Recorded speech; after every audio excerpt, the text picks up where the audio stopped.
LSU, we will delve a little bit into their matchup with Tennessee as we've hit the midway point in the week.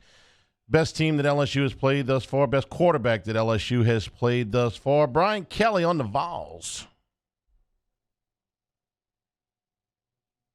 Talented football team. Josh has done an incredible job in his second year there, and certainly an offense that is averaging 48 points per game, and led by Hendon Hooker, leads the SEC in total offense, and talented running backs, Hyatt, Tillman, McCoy at wide receiver, and then defense, just a lot of athletic players across the board, from Young to Beasley. The secondary, and then they lead the league in turnovers margin, so they do a great job of taking care of it and getting the football out. So just a great challenge, great matchup between two teams that are, looking to continue to build on their success as they transition with new coaches, and should be an exciting atmosphere here in Tiger Stadium.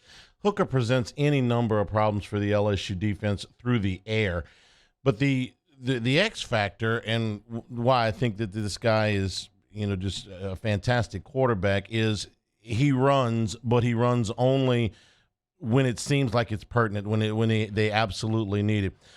For instance, the first three games, he ran for 12, 27, and 24 yards. Now, two of those were blowouts, so who cares?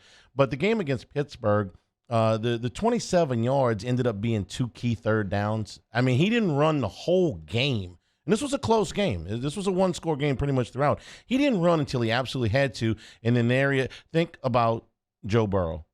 Could Joe Burrow run? Yes. Did he run a lot? No. Did he run when he had to? Yes. And did it always seem like it was at an important part of the game? Yes.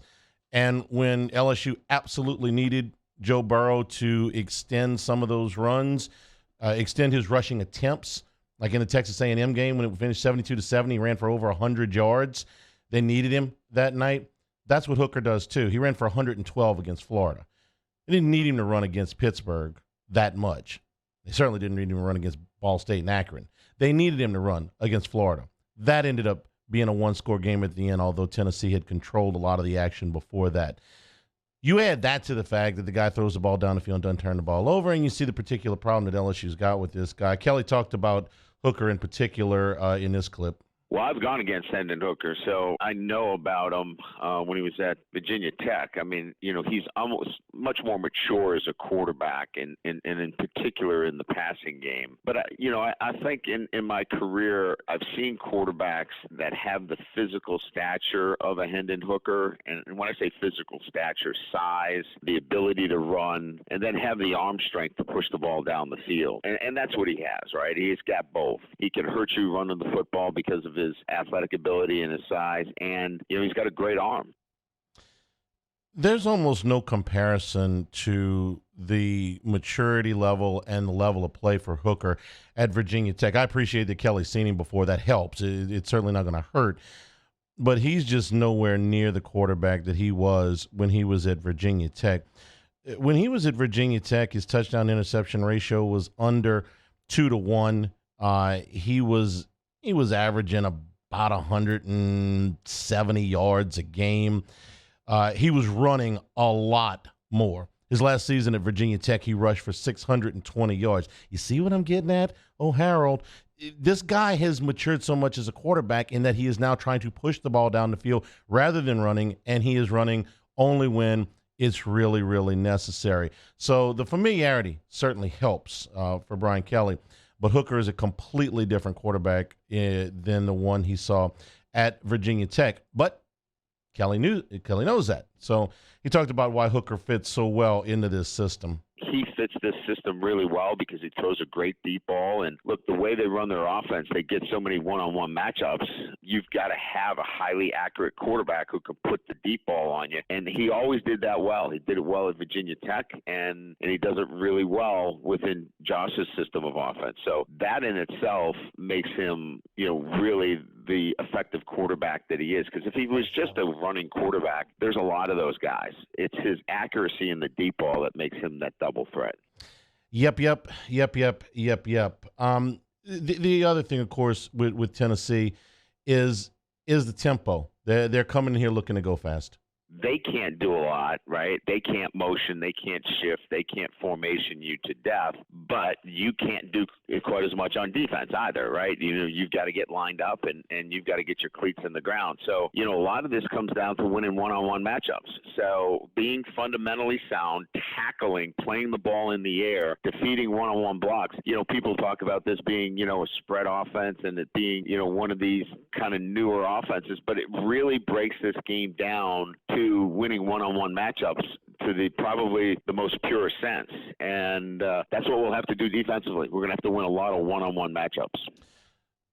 Some of the things he's saying here sound awfully familiar to what he said when they played Mississippi State, starting with you have to tackle well. Well, not at the very beginning of the Mississippi State game did they tackle well, but they certainly tackled well in the second half and even into the later part of the second quarter. We talked about how the ball got out of the hands of Will Rogers in Mississippi State really quickly. LSU was able to put some pressure on him, which is not the easiest thing to do. If they're going to go with this tempo and you got the same guys and you're not going to be able to make a ton of substitutions, this is going to mean that your communications are at a premium. Against Florida State, this was a problem. Communications were poor. There were people running wide open, especially on third down. They corrected that in the second half. They got a little bit better. Against Mississippi State, they got a lot better. There was some coverage busts against Auburn in the first half, really mostly in the first quarter. They got those things fixed. Everybody involved in this would greatly prefer if they didn't wait quite so long. But, again, this is a pretty talented group. So they're going to go fast. They're going to push the envelope. They're going to push the ball down the field. They're going to put a lot of pressure on this defense. LSU may be able to combat this with an old tried and true thing here in Baton Rouge. You get a quarterback that wants to go really fast. Make it loud. Josh Heupel talked about Hooker having to handle the crowd noise at Tiger Stadium. Crowd noise, that's important for the quarterback, but it's really important for all 11, and in particular our guys up front in the box. And something that we practice, as everybody in the country does. We've been able to, since Hendon's been our starting quarterback, handle it in a fairly positive way and been pretty efficient with it. That will be a big part of the game, a big challenge for us on Saturday, for sure. Get there early. Leave your house early. Get there early. Make some noise. Swap out the bourbon for, Bloody Marys, whatever it is that you got to do. You can make a difference.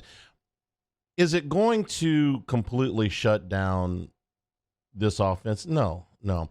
Here's where the crowd can make a difference, in my opinion. It might only be a couple of plays.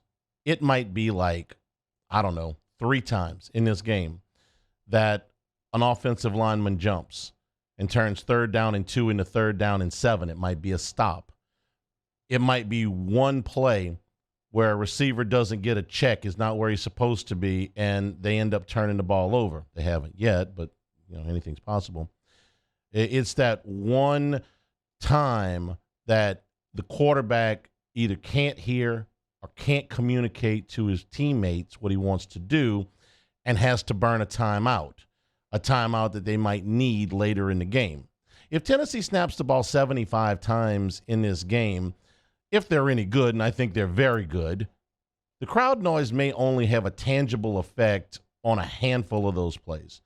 But those plays could be the ones that end up swinging a game. If this is a one-score game, the odds makers think this is going to be a one-score game. So if you kill one drive, and that drive would have ended up being a scoring drive, it might be the difference in the game. Isn't that worth getting up a little bit earlier for? It's over here cheerleading, man. What am I doing? Anyway, neither one of these teams turned the ball over a whole lot, something that Josh Heupel talked about as well. Tells you that they're seeing things and operating, being really efficient. Tells you that they're being accurate with the football and have some maturity and have the ability to take care of the football too. And obviously turnovers in this game will be huge. LSU defensively has done a great job of causing that. I think they might lead the country in that stat. So that'll be a big part of the game this Saturday too.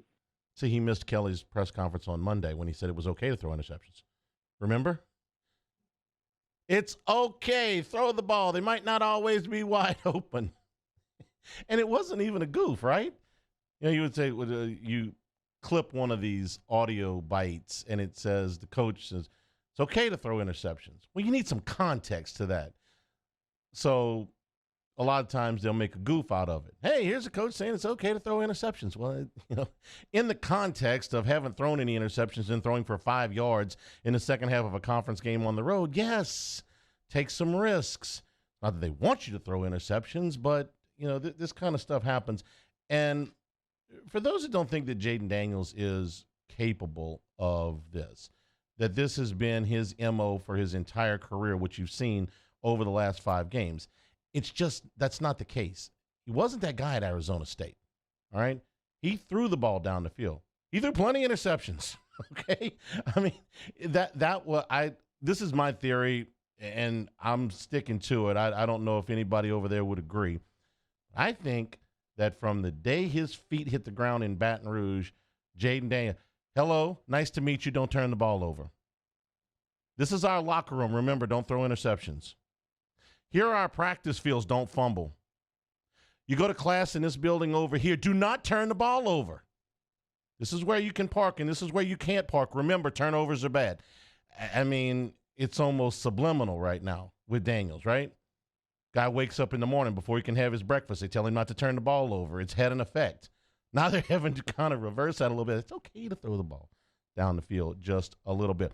He was part of that guy. I've got a lot more of this in the podcast today. I go a lot more in depth with some of the numbers that will, I'm not trying to convince anybody. I'm just pointing it out there that if you think, well, hey, listen, we watched this guy for 5 games. We know he can't throw the ball down the field or won't throw the ball down the field. It's not really the case.